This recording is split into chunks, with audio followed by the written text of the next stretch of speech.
Hey everybody, मैं हूँ वर्षा। स्वागत है आपका निवेशोलॉजी में। आज हम बात करेंगे इन्फो एज के बारे में। अब इन्फो एज अगर आपने देखा होगा कि बहुत उसका जो स्टॉक प्राइस है, स्टॉक प्राइस में बहुत करेक्शन आया है, तो क्या ये एक अपॉर्चुनिटी हो सकती है बाय करने की। सबसे पहले एज ए डिस्क्लेमर, मेरे पास ये स्टॉक ऑलरेडी है एंड जैसे जैसे और मुझे अपॉर्चुनिटी मिलती जाएगी मैं इस स्टॉक में और इन्वेस्ट करते जाऊंगी। So this was a disclaimer.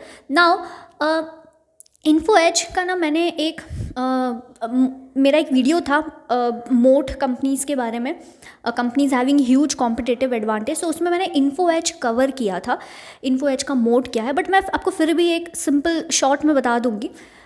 Info as basically करती क्या है, तो नौकरी, आपको उनका बिजनेस पता है। जीवन साथी उनका एक अगेन बिजनेस है। शिक्षा भी अगेन उनका एक बिजनेस में आता है। अब इन्फो एज ना स्टार्टअप्स में भी बहुत इन्वेस्ट करती है। तो जोमेटो आपने देख लिया, पॉलिसी बाज़ार आपने देख लिया, और भी बहुत सारे स्टार्टअप्स है जैसे अड्डा 24 हो गया, ठीक है। और भी ऐसे बहुत सारे स्टार्टअप्स हैं जहाँ पे इन्फो एज ने इन्वेस्ट किया है।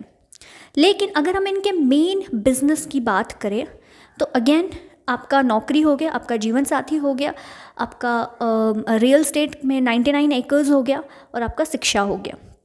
अब यहाँ पर मोट, अगर मैं स्टैंड अलोन बिजनेस की बात करूँ, उनके नौकरी वाले बिजनेस की बात करूँ, तो यहाँ पे मोट क्या है, कॉम्पिटिटिव एडवांटेज क्या है, तो यहाँ पर नेटवर्क इफेक्ट का एक मोट है।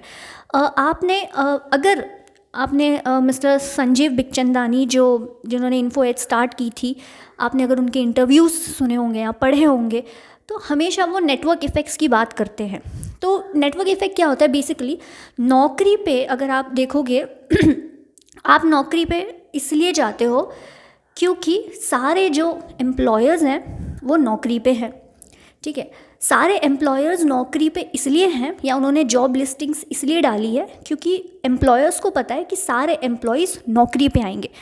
तो अगर मैं एज अ एप्लीकेंट हूँ, ठीक है, मुझे जॉब चाहिए, और एक इन्फो एज है और एक XYZ कोई भी एक लिस्टिंग कंपनी है, ठीक है, तो 99% चांसेस ये रहेंगे कि मैं इन्फो एज को ज़्यादा प्रेफरेंस दूंगी, ठीक है। वाई? बिकॉज आई नो कि जहाँ पे ज़्यादा कंपनीज़ होंगी, जहाँ पे ज़्यादा रिक्रूटर्स होंगे, वहाँ पे मैं जाऊँगी, क्योंकि मेरे चांसेस बढ़ जाएंगे वहाँ पे मुझे जॉब मिलने के, क्योंकि वहाँ पे बहुत सारे रिक्रूटर्स रहेंगे। अनलाइक जो नई कंपनी है वहाँ पे, क्योंकि वहाँ पे इतने रिक्रूटर्स नहीं रहेंगे, तो मेरे चांसेस भी कम हो जाएंगे।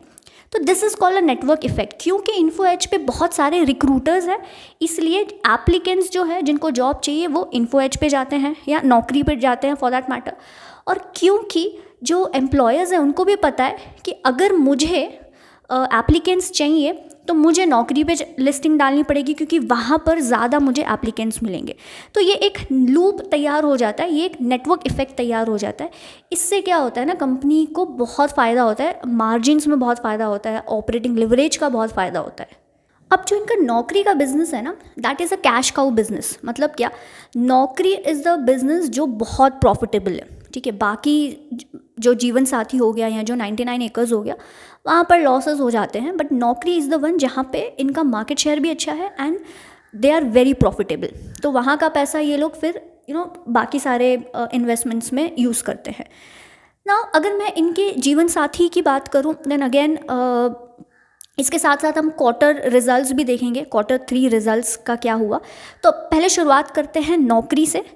तो नौकरी पे जाने से पहले ओवरऑल अगर आप इन्फो एज का नंबर्स देखोगे, रेवेन्यू ऑलमोस्ट 14% से इंक्रीज़ हुआ क्वार्टर ऑन क्वार्टर। और जो रिक्रूटमेंट है आईटी में बहुत स्ट्रांग रहा due to high attrition rates. तो मैनेजमेंट ये भी एक्सपेक्ट करी कि जब तक एट्रीशन रेट्स ज़्यादा हाई रहेंगे तब तक इनकी बिलिंग्स काफ़ी अच्छे से ग्रो होगी। अब अगर एट्रीशन रेट में आईटी एट्रीशन रेट में अगर थोड़ा बहुत दिक्कत आती है तो इनकी बिलिंग्स में भी अफेक्ट होगा।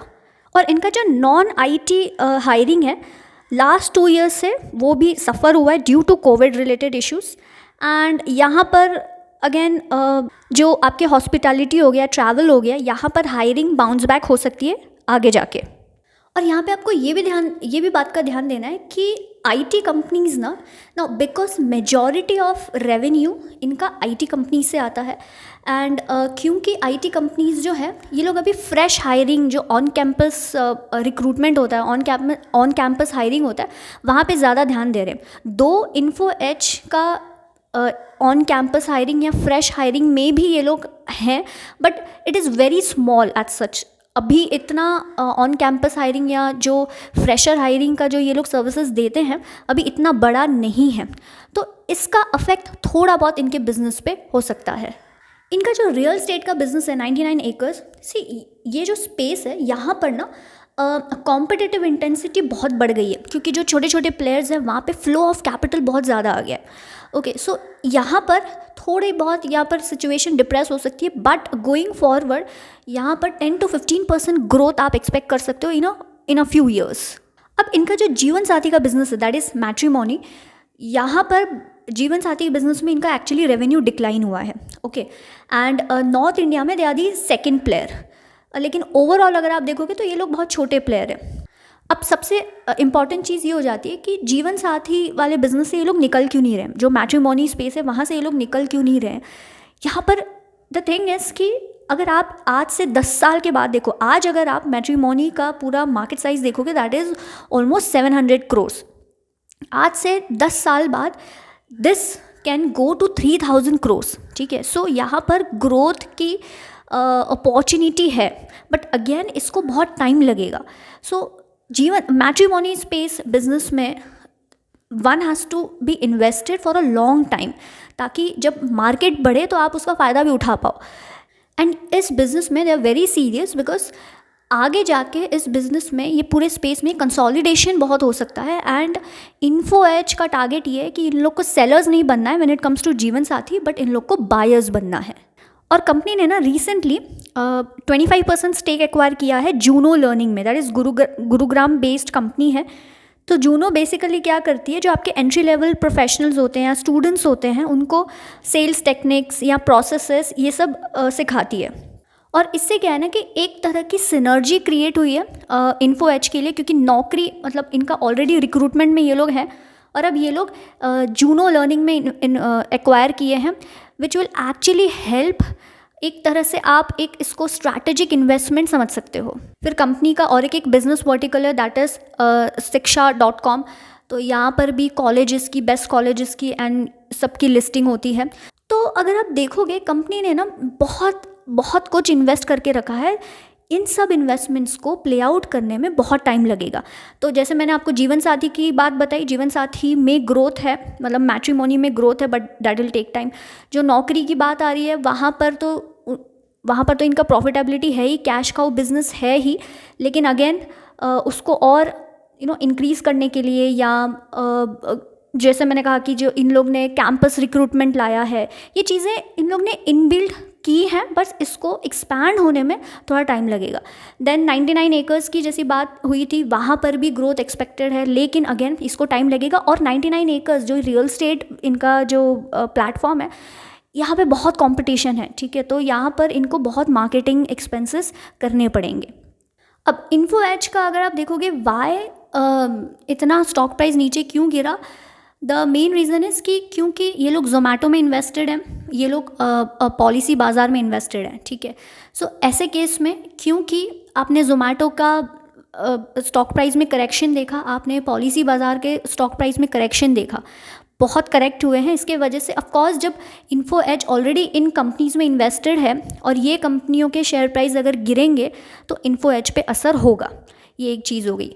और अब बहुत अगर हम एक नज़र हम फाइनेंशियल्स पे डाल दें, हम फाइनेंशियल्स देखेंगे और उसके बाद हम कुछ इसकी वैल्यूएशन की भी बात करेंगे। अगर आप मार्च 2015 में देखोगे, ऑलमोस्ट 732 crores का जो सेल्स था, वो आज 2021 की अगर मैं बात करूँ तो ऑलमोस्ट 1120 crores का सेल्स है। नाउ इसका मेजॉरिटी सेल्स अगर आप देखोगे ना, दैट इज़ ड्यू टू नौकरी। तो अगर मैं आपको स्टैंड अलोन नंबर्स दिखाऊं, ये कैसा था, ये कंसोलिडेटेड था। ठीक है, अब अगर मैं स्टैंड अलोन नंबर्स दिखाऊं, 2017 में जो 802 crores का बिजनेस था, सेल्स था, वो आज 21 में ऑलमोस्ट 1099 crores का है। तो बोलने की बात ये है कि यहाँ पर जो नंबर्स आ रहे हैं, that is only because of नौकरी, ठीक है। नौकरी इज़ द प्रॉफिटेबल। अब अगर आप इनके मार्जिन्स देखोगे ना, आपको अगर कंसोलिडेटेड मार्जिन्स देखोगे तो आपको यहाँ पर अच्छे नहीं दिखेंगे, ठीक है।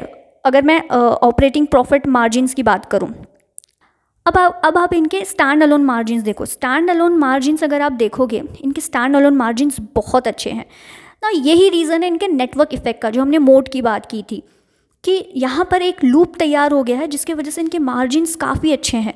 और आगे भी जैसे जैसे इनकी ग्रोथ अगर अच्छी होती है, अगर मैं नौकरी की बात करूँ तो वहाँ पे मार्जिन्स भी बढ़ेंगे। अब अगर मैं Q3 FY22 की बात करूँ तो यहाँ पे रेवेन्यू बढ़े हैं almost 14.7% quarter on quarter, recruitment business की वजह से। एबिटा मार्जिन्स थोड़े से डिप हुए हैं एंड बिलिंग्स यहाँ पे काफ़ी अच्छी इंक्रीज़ हुई है, जैसे ड्यू टू IT वहाँ पे एट्रीशन रेट ज़्यादा होने की वजह से, और आगे भी क्योंकि एट्रीशन रेट्स अभी ज़्यादा होने की उम्मीदें हैं तो यहाँ पर बिलिंग इनकी और बढ़ेगी, which is again very good. अब आपने क्या करना चाहिए, मैं बताती हूँ कि मैं क्या कर रही हूँ।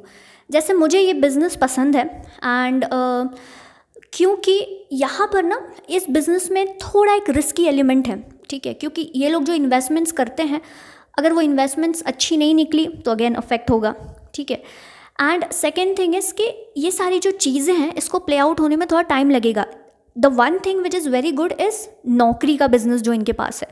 ओके, ऑफकोर्स इनको लिंक्डइन से कंपटीशन है, बट ये लोग काफ़ी कोशिश कर रहे हैं टू एक्सप्लोर न्यू थिंग्स, अगर मैं सिर्फ नौकरी की बात करूँ तो।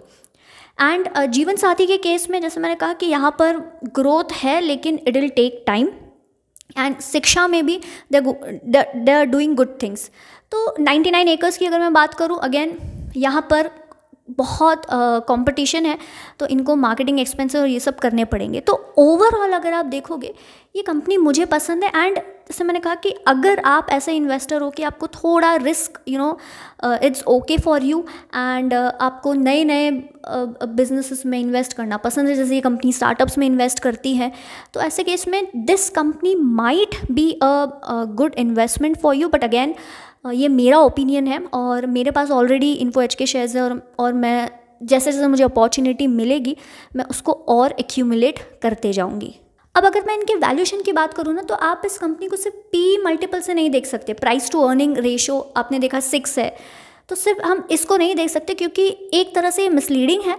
बिकॉज अगर आप इनके प्रॉफिट्स देखोगे, इनके प्रॉफिट्स में बहुत अच्छा जंप है। Now that is not because of the operating profits, इस जो जंप आया है that is because of other income. तो अगर आप अदर इनकम देखोगे तो जोमेटो और जो पॉलिसी बाज़ार है, इनके अनरियलाइज्ड गेन्स की वजह से यहाँ पर आपको अदर इनकम बहुत ज़्यादा दिख रही है। इसके वजह से आपको अर्निंग्स ज़्यादा दिख रही है, और प्राइस बाय अर्निंग्स आपका बेस बढ़ गया, अर्निंग्स का बेस बढ़ गया, इसके वजह से आपका P कम हो गया, राइट। तो इसके वजह से आपको P कम दिख रहा है। तो इसको आप एज अ P रेशो ना देखते हुए मैं आपको बोलूँगी कि इसको आप ये देखो कि आगे बिजनेस कहाँ जा सकता है, ठीक है। नौकरी का तो हम देख रहे हैं कि एक कैश का वो बिज़नेस है, लेकिन जो जीवन साथी हो गया या बाकी सारे जो बिजनेसेस हो गए, ये कहाँ जा सकता है, इसका क्या ग्रोथ हो सकता है, इसको सब देख के आपको डिसाइड करना पड़ेगा कि क्या आप इस कंपनी में इन्वेस्ट करना चाहेंगे। क्योंकि रिस्क तो है, जैसे मैंने कहा थोड़ा रिस्की हो जाता है, लेकिन क्या आपको इनके बिजनेसेस पसंद है। जैसे मुझे पर्सनली इनके जो बिजनेसेस हैं, इनके जो इन्वेस्टमेंट्स हैं, मुझे पर्सनली अच्छे लगते हैं। एंड अगर मैनेजमेंट की मैं बात करूँ तो संजीव बिखचंदानी जो है, आप सिर्फ उनके इंटरव्यूज सुन लो, आपको समझ में आएगा कि he has a very good vision when it comes to business. तो मुझे उनका विजन अच्छा लगता है, मुझे उनका सोचने का तरीका भी बहुत अच्छा लगता है। तो I like this company. But again आप देखिए कि आपको क्या ये बिज़नेस अच्छा लगता है, क्या ये आप इसमें इन्वेस्टमेंट कर सकते हैं, क्योंकि वोलेटिलिटी आपको देखने को मिल सकती है, और अगर आप थोड़ा रिस्क ले सकते हैं तो ये एक आप अपॉर्चुनिटी, जब भी आपको अपॉर्चुनिटी मिले और डिप्स पे आप इसको खरीद सकते हैं। सो उम्मीद करती हूँ आपको ये वीडियो अच्छा लगा होगा। अगर हाँ तो प्लीज़ इस चैनल को सब्सक्राइब कीजिएगा, वीडियो को लाइक और शेयर ज़रूर कीजिएगा। हम मिलेंगे नेक्स्ट वीडियो में, तब तक के लिए अपना ख्याल रखिए। जय हिंद एंड नमस्ते।